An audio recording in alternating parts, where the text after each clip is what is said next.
What is going on, everybody, and welcome back to another episode of the Buffalo State College Bengals Dynasty here on NCAA Football 14.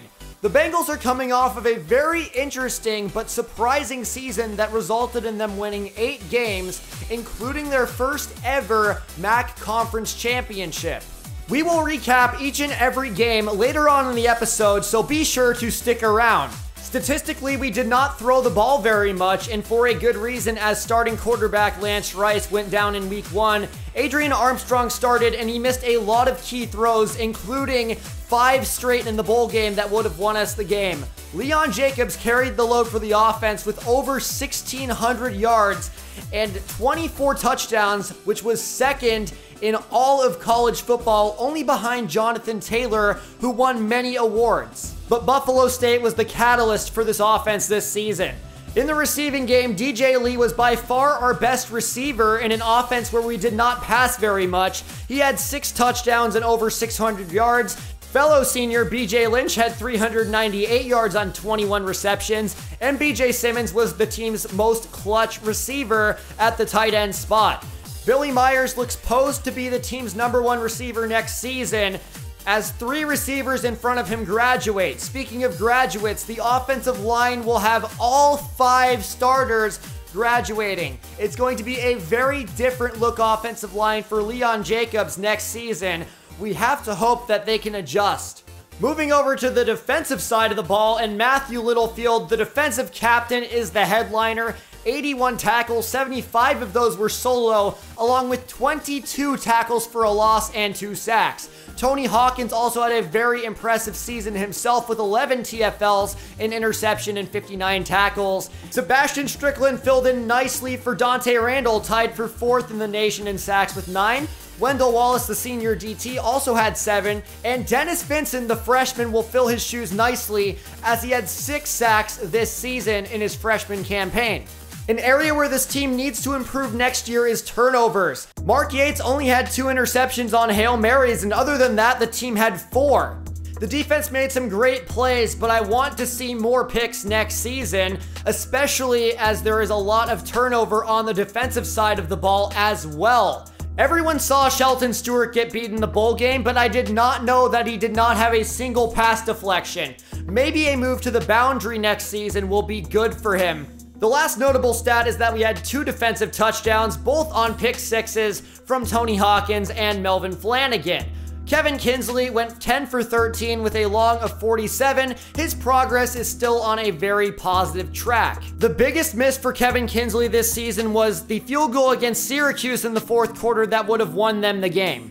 Looking around the country, mainly at the New Year's 6 bowls, as we see Auburn, who was #1 for a while, beats Michigan, the defending champs. Georgia beats Penn State 30-10 in the Capital One Bowl. And in the Rose Bowl in the first round of the college football playoffs, Ohio State beats Texas A&M behind the arm of Dwayne Haskin, blazing 420. J.K. Dobbins also had 2 touchdowns, but their biggest player was Rucker, the receiver, who had 7 catches for 209, 3 touchdowns. Insane. In the next round of the playoff, Alabama dismantles UCLA behind Tua Tagovailoa, 25 for 31, 412, 4 touchdowns. Najee Harris also had 2 touchdowns himself. Their offense is just too explosive for a Pac-12 team like UCLA to deal with.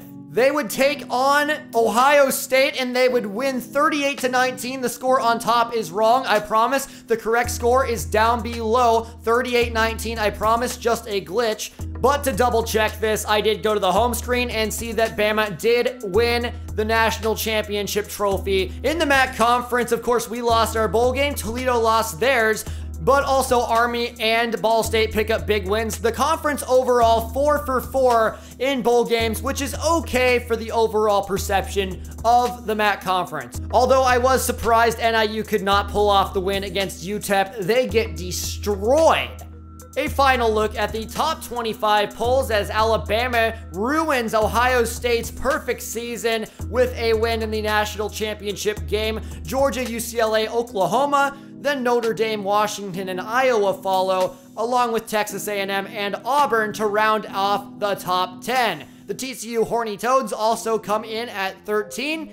along with USC at 16, Boise State at 18, and a big surprise, New Mexico State at 22. Buffalo State still on a positive trajectory with good recruiting classes, although you can't help but feel that they are slightly overrated in the championship contenders polls for the next 3 seasons. Although you have to think that for their recruiting in the future, winning the MAC Conference Championship is a very big win for them. Looking at awards real fast, Ben Hicks wins the Heisman, but also the Maxwell moving forward to the Walter Camp, and Jonathan Taylor, who was snubbed for the Heisman, takes the trophy. Joe Giles-Harris from Duke wins the Bednarik.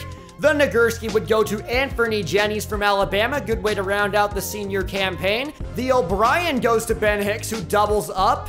More like triples up after the Heisman. Jonathan Taylor also takes home the Walker. He gets proper representation for his excellence. However, no sign of Leon Jacobs. He got straight up snubbed.